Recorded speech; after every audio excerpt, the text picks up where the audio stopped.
Internships are effectively tryouts before a company actually spends a lot of money on hiring you and then worrying about having to fire you if you don't end up being a good fit. They can just give you a 3-month contract for less money and without giving you as many benefits just to see how things go. But there's another side to internships, which is that it's also you trying out the company. Now, it might not always feel like this, especially when you're just happy to get any internship, but it's an opportunity for you to see if you would like working at that company permanently, to help you decide whether or not you would actually go back at the end of the internship. So these are the red flags that you need to look out for at your next internship. Now, having any combination of these doesn't necessarily mean that the company is bad, but they can be really useful warning signs when it comes to deciding whether or not you would actually want to go back to that company. All right, so the first thing I want to talk about is morale and culture. Assuming you have any interaction with the team, what's the vibe like? Are people excited about the work they're doing? Are they collaborating a lot and excited to be working together?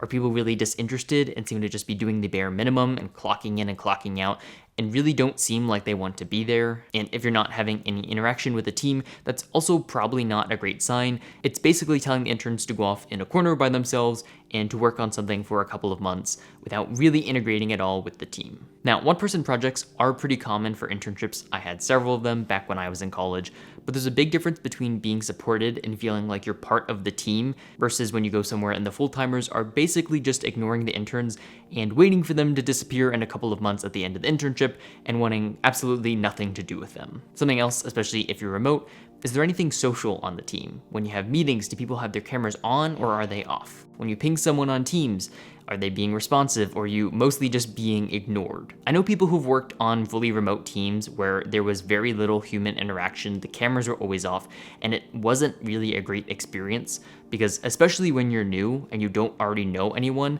it can feel really isolating and it's hard to actually form these bonds with your coworkers because you're never really seeing them or doing anything other than talking on the phone with them occasionally. Something else to take note of, does attrition seem really high, the number of people who are coming and going from the company, and do people openly complain about hating their jobs? One of the places that I interned, I remember having one of my coworkers talk about how much work they had to do and how little money they were making. Now, the interns also weren't making a whole lot of money, but clearly this stuck with me because all these years later, I still remember this person complaining about how much they didn't like their job, and that kind of was an indication to me that maybe I don't want to work here either. Also, if a lot of people are coming and going, generally speaking, there's a reason, either because people really don't like what they're doing, or because they're not getting paid enough, or there's just too much stress.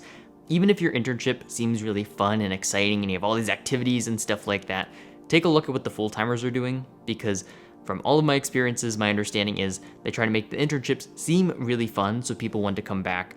But if the full-timers are all leaving or unhappy, then don't assume your experience will be any different just because you're having a fun internship. Something else to look out for, and I know I've mentioned this a bunch of times, either when I'm talking about colleges or when I'm talking about other companies, is it a collaborative culture or is it every person for themselves? Now, fortunately, I've never worked at a place like this, but without naming names, it's what the internet is for, there are a number of FAANG-type companies where people like to take credit for work that they haven't necessarily done and try to put other people down and make it seem like they weren't as helpful and that they aren't that important to the team.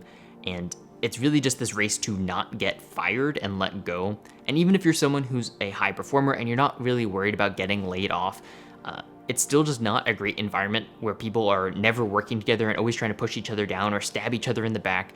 And to me, that's a very big red flag, probably one of the biggest red flags in this whole video, that a place is toxic and you should not work there. All right, the next big thing that I want to talk about is what you're going to be working on at that job or at that company. And this includes things like technical debt, legacy code, not having tests, not having documentation. I think you get the picture here. So it probably goes without saying, but working on this kind of code is not going to be terribly fun for an internship over 3 months. So is that really what you want to be doing on a permanent basis? As an example, think about a language like C++. C++ has seen a lot of updates over the past decade or so to really modernize the language and make it a lot more usable. Now imagine working at a place where you're locked into using C++ 98. That is literally 25 years old. That is older than me. Or working somewhere where there's no tests, so every time you make a change, you have to do a ton of manual validation to make sure you hopefully didn't break anything in the code, that or you just shove the code in and hope for the best.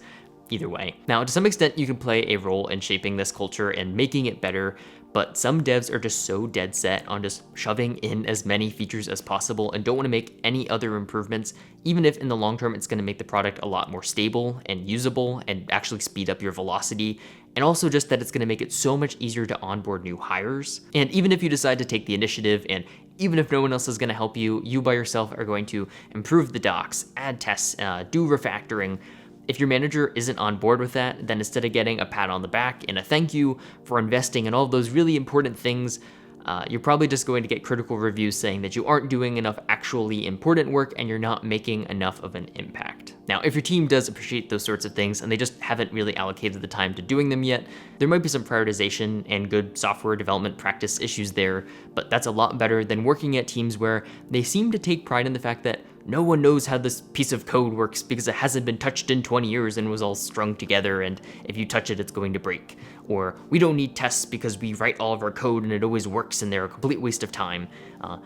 Hearing either of those things from people who've been in a company for a long time, to me, is a very big red flag because, in my opinion, that is a terrible way to develop software. And then finally, you might not be able to make some of these changes even if you are willing to take the initiative. Because the reality is, depending on business requirements, you might not be able to use a newer framework or version of a language or anything else because of what you're building it for or what you're building it on top of.